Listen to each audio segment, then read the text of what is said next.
adda baafachuudhaaf kanaaf dura mobaayila keenya dura karaa directly karaa settingii banna settingii gidee bannee booda about kajoo kanarra ni banna about gidee jiru kanatti system information kajoo kanatti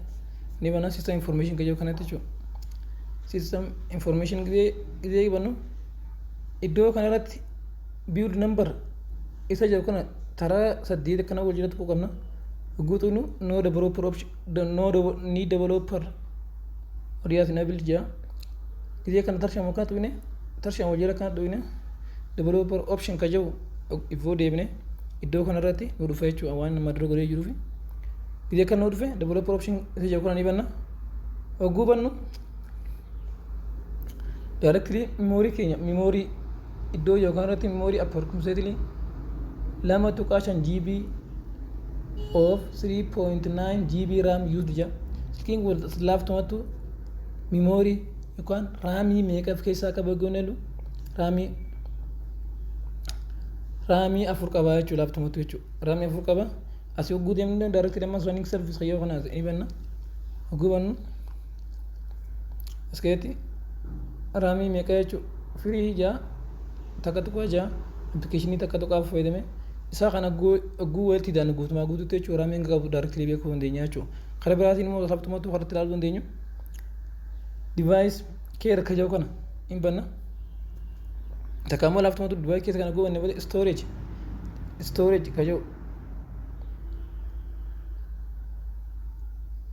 storage jo ni barreessina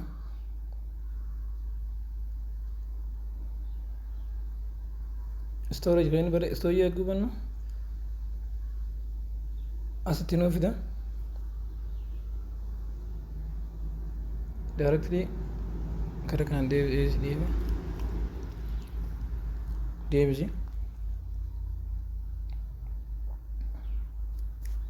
ay deebisi jechuudha automatic osin deebisi miti karaa biraat kan application download goone application akka kanaafa application AID A64 jo kana download goronna takamo khabar download bi gorne chu asketi storage kajo in barbanne chu takka storage kajo takamo system kajo kan chu kazo simin kenya kun